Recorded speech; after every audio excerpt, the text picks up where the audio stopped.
The shadow অডিওগ্রাম চ্যানেলে সকল শ্রোতা বন্ধুদের স্বাগত। আজকে আমি তারাশঙ্কর বন্দ্যোপাধ্যায় লেখা একটি গল্প মানুষের মন এটি পাঠ করব। গল্পটি স্বাধীনতা সংগ্রামের সময়ের একটি গল্প। গল্পটি সম্পূর্ণরূপে প্রাপ্তবয়স্কদের জন্য। গল্পটি ভালো না লাগলে দয়া করে এড়িয়ে যাবেন এবং গল্পটি ভালো লাগলে অতি অবশ্যই আমাদের চ্যানেল দ্য শ্যাডো অডিওগ্রামকে সাবস্ক্রাইব করে আমাদের পাশে থাকবেন। তাহলে শুরু হচ্ছে আজকে আমাদের গল্প মানুষের মন। বিস্ফোরণের ঠিক পূর্ব মুহূর্ত।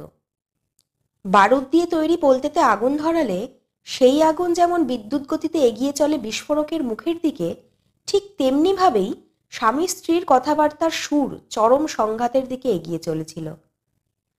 ভবেন্দ্র বললে, হ্যাঁ, তোমার নাম সার্থক, তুমি সুভাষিনীই বটে।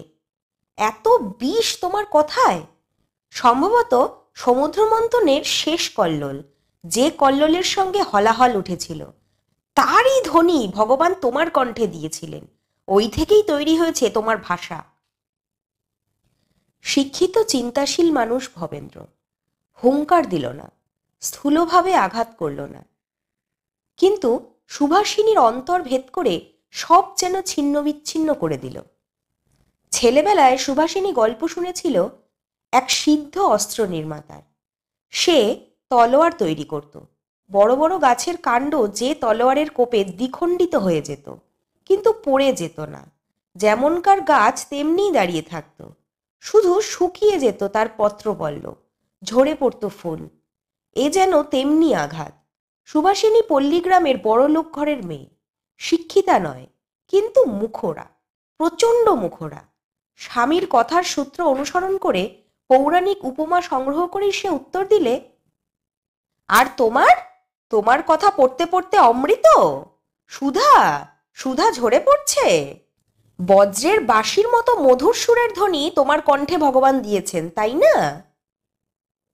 এরপরই সে ফেটে পড়ল, চিৎকার করে বলে উঠল, তুমি বলো না মন্দ কথা।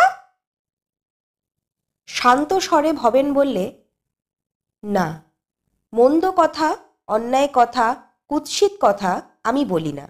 আমি বলি কঠোর সত্য কথা। তুমি তা সহ্য করতে পারো না। হাত পা থাকলেই মানুষ হয় না সুভাষিনী। আকৃতির সঙ্গে প্রকৃতির পরিবর্তনের দরকার হয়।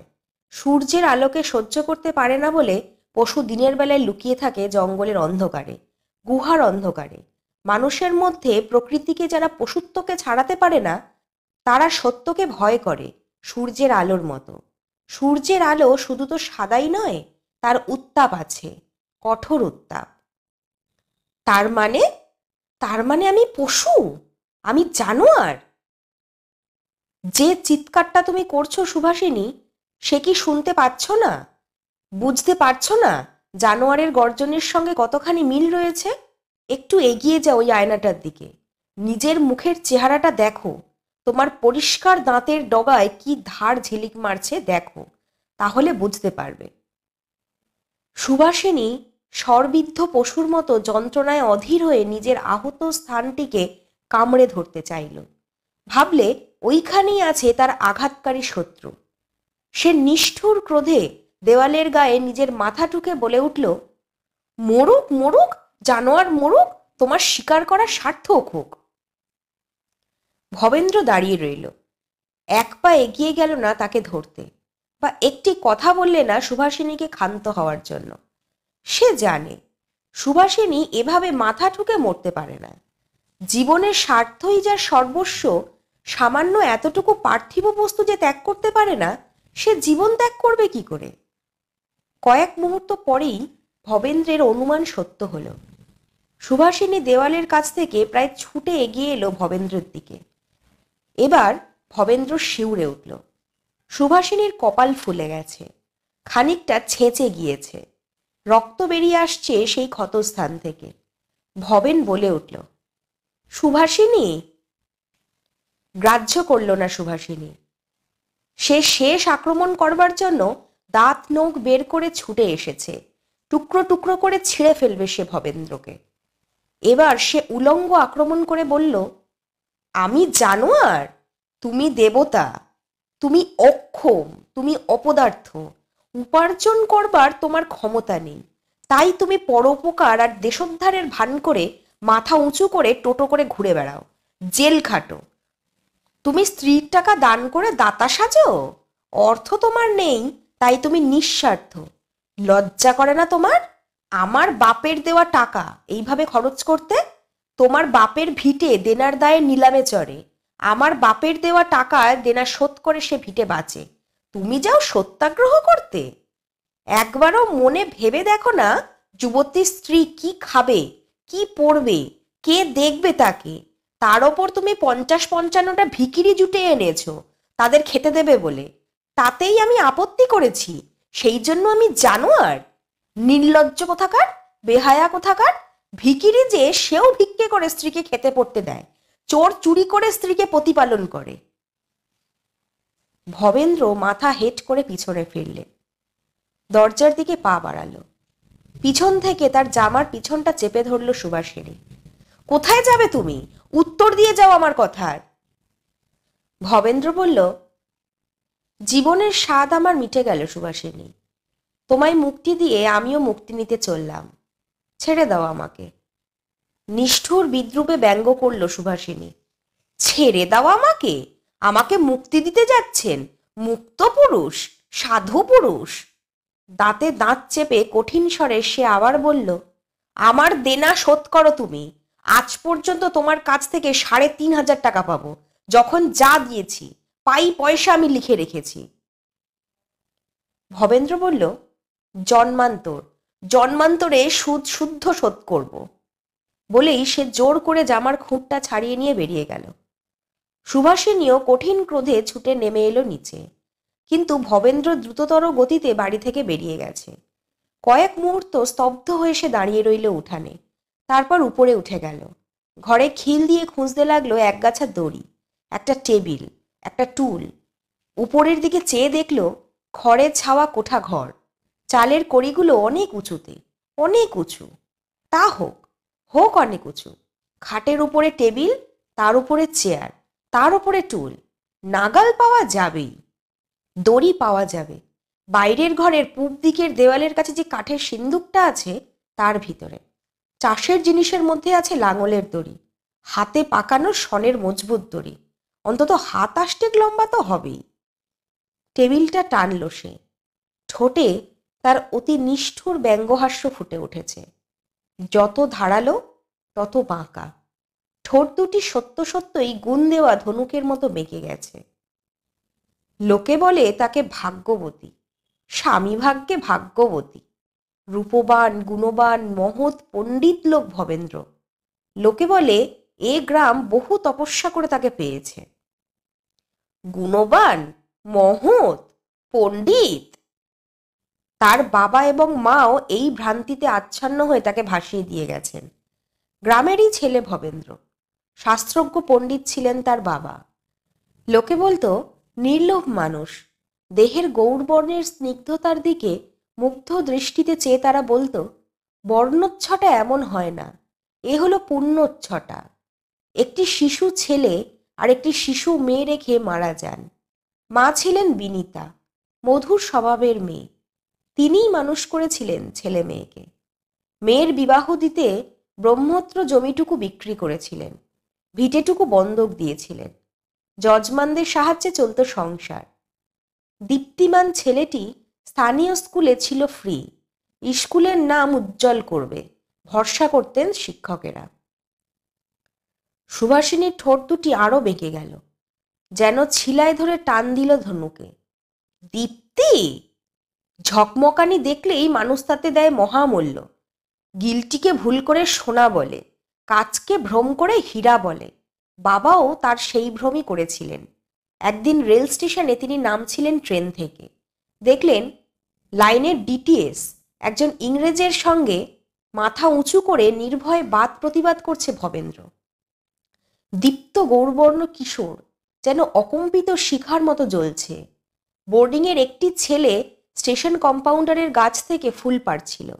সাহেব ছিলেন লাইনের ওপর, কেটে রাখা সেলুনের মধ্যে ইন্সপেকশনে এসেছিলেন। তিনি ছেলেটিকে ডেকে চোর বলে অপমান করেই ক্ষান্ত হননি, তাকে উপলক্ষ করে সমস্ত দেশীয় ছেলেকেই চোরের জাত, নিগারের জাত বলে গাল দিয়েছিলেন। ভবেন্দ্রও ছিল সেখানে।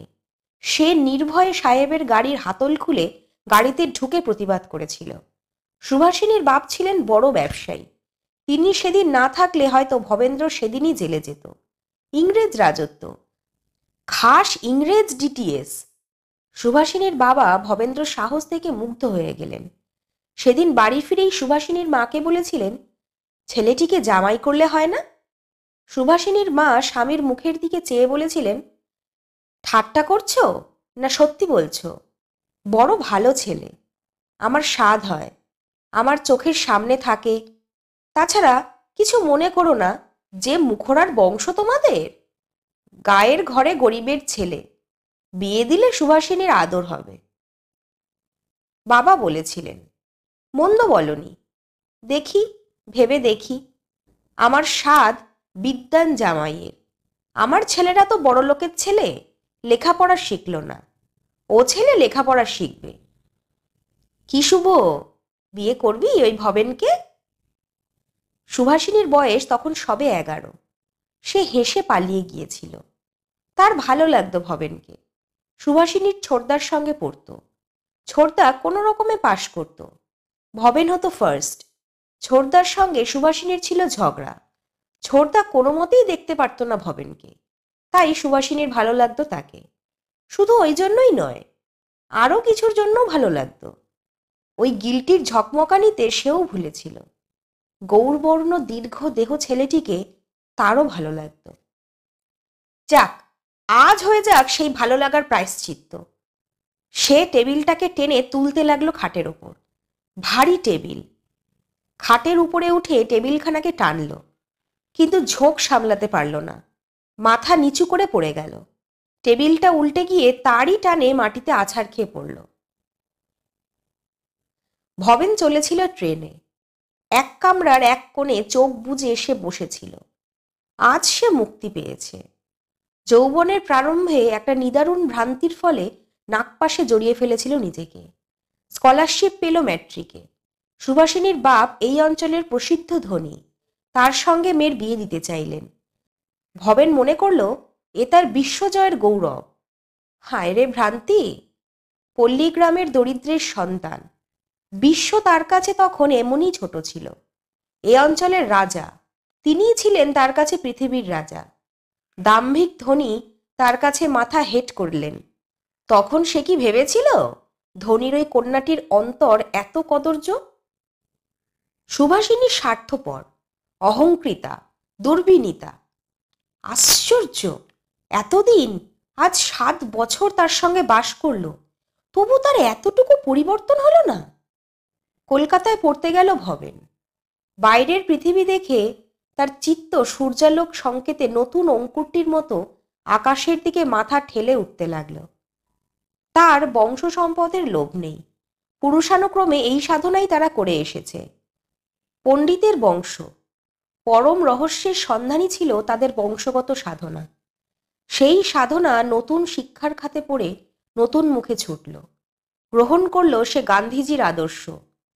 আরম্ভ হলো সংঘাত। সুভাষিনী বলেছিল, মা গো, এ কি ছিঁড়ি করেছ নিজের? হাঁটু পর্যন্ত খাটো মোটা কাপড়, গায়ে একটা আধবাইয়া, এর চেয়ে যে চাষাভুষোর পোশাক ভালো। মাথার চুল কদমফুলি করে ছেঁটেছ, আয়নাতে দেখেছ নিজের ছিঁড়ি? ওসব ছাড়ো। ভবেন বলেছিল, না, তোমাকেই বরং ছাড়তে হবে, জর্জেট বেনারসি পপলিন। হ্যাঁ, কি দায় আমার, কেন ছাড়ব? সে হবে না। হবে না তোমার কথায়? এসব তুমি দিয়েছ আমাকে? আমার বাবা আমায় টাকা দিয়ে গেছেন, সেই টাকায় আমি পড়ি। এই শুরু, তারপর একটার পর একটা। ভবেনের প্রথম জেল হলো হলওয়েল মনুমেন্ট অপসারণ আন্দোলন নিয়ে। বিয়ে পরীক্ষা দেওয়া হলো না, জেল গেটে আটক বন্দি হলো। তারপর গ্রামে এসে কাজ শুরু করলো। সুভাষিনী বলল, শেষে তুমি এই করলে? আমার কপালে আগুন ধরিয়ে দিলে? লেখাপড়া ছাড়লে, চাকরি করবে না, গায়ের যত ছোট লোক নিয়ে পাঠশালা, সেবা সমিতি, এই করে শেষে খাবে কি? হাওয়া। ভবেন বলেছিল, খাওয়াবো তোমাকে আমি, নিশ্চিন্ত থাকো, কিন্তু তার জন্য আমার সঙ্গে খাটতে হবে। খেটে খেতে হবে? কাজ নেই সেই অন্নে। আমার বাবা আমাকে 25,000 টাকা দিয়েছেন, তাতেই আমার চলে যাবে। ভবেন খেত মোটা চালের ভাত, ডাল, একটা তরকারি। বাড়িতে সে তার জন্য স্বতন্ত্র রান্নার ব্যবস্থা করেছিল। সুভাষিনীর সংসারের জন্য ব্যবস্থা ছিল তার রুচিমতো। এই নিয়ে অনেক অশান্তি হয়ে গেছে। সুভাষিনীর জেদ, তার রুচি অনুসারে খেতে হবে। ভবেন চলতো নিজের রুচি নিয়ে। সে রুচি জোর করে সুভাষিনীর ওপর চাপাবার পক্ষপাতী ছিল না সে। সুভাষিনীর সে জেদ ছিল। তারপর যুদ্ধের প্রারম্ভে মহাত্মাজি শুরু করলেন ব্যক্তিগত সত্যাগ্রহ। এ জেলায় হলো সে দ্বিতীয় সত্যাগ্রহী। সেই জেল থেকে বেরিয়ে এসেছে মাত্র 10 দিন। দেশে লেগেছে দুর্ভিক্ষ, সঙ্গে সঙ্গে মরক। কয়েকদিন ঘুরে সে নিজের বাড়িতেই খুলল সাহায্য কেন্দ্র। আজকের বিরোধ সেই নিয়ে। সুভাষিনী বলল, দেব না, ওসব করতে দেব না আমি। ভবেন বলেছিল, তোমার কিছু লাগবে না, আমি ভিক্ষে করে সংগ্রহ করব। না, লাগবে না? তাহলে তো ওরাই ভিক্ষে করে খেয়ে বাঁচতে পারে, আমি জানি। শেষ পর্যন্ত না সুভাষিনী, সে লাগবে না তোমাকে।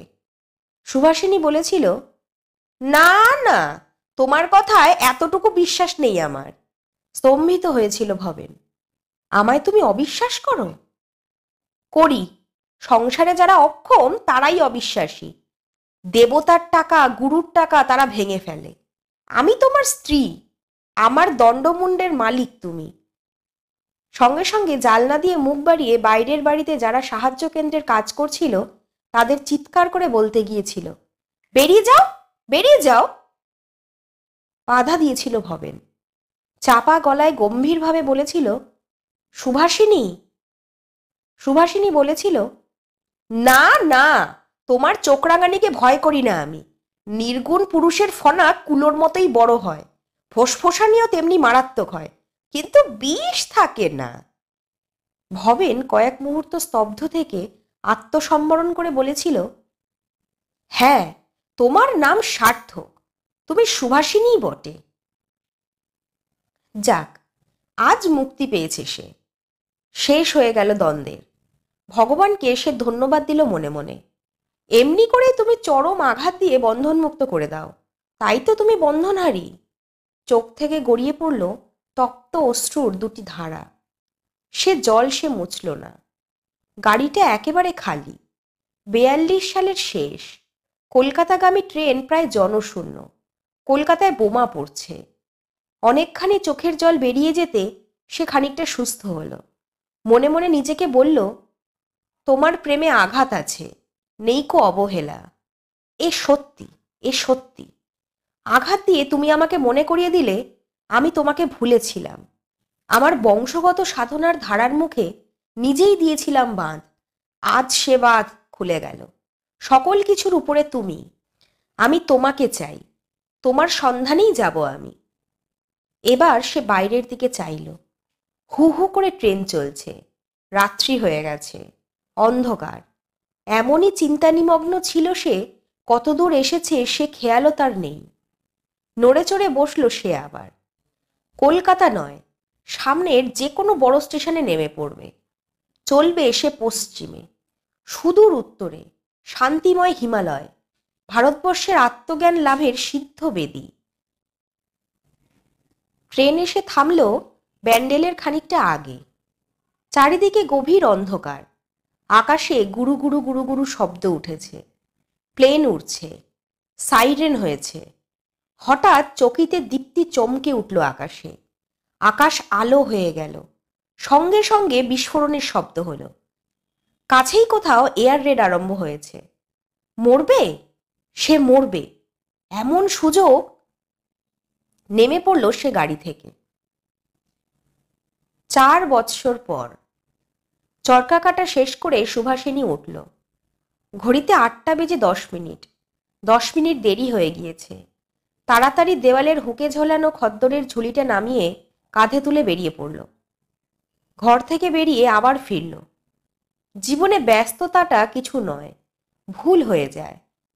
ফিরে দেওয়ালের গায়ে টাঙানো ভবেন্দ্রের ছবির নিচে দাঁড়িয়ে প্রণাম করল। ছবিখানি সে অনেক সন্ধান করে সংগ্রহ করেছে জেলা কংগ্রেস কমিটির সভাপতির কাছ থেকে। ব্যক্তিগত সত্যাগ্রহের দণ্ডভোগের শেষে জেল থেকে যেদিন ভবেন্দ্র বেরিয়েছিল, সেই দিন ছোট্ট ক্যামেরায় ছবিখানি তুলেছিল সভাপতির ছেলে। ছবিখানিকে বড় করে করিয়ে নিয়েছে সে। ছবিতে টাটকা ফুলের মালা ঝুলছে। সকালেই সেই মালা গেঁথে পরিয়েছে। প্রণাম করে সে বেরিয়ে পড়ল। সেবা সমিতিতে যেতে হবে, তারপর মেয়েদের স্কুলে। দুপুরে খাওয়া দাওয়ার পর গ্রামের বয়স্কা মেয়েদের আসর, সন্ধ্যায় নৈশ বিদ্যালয়। সুভাষিনীর প্রচণ্ড পরিবর্তন হয়ে গিয়েছে। পড়ে অজ্ঞান হয়ে গিয়েছিল সে। আহত অজ্ঞান অবস্থাতেই ভাইয়েরা তাদের বাড়ি নিয়ে গিয়েছিলেন।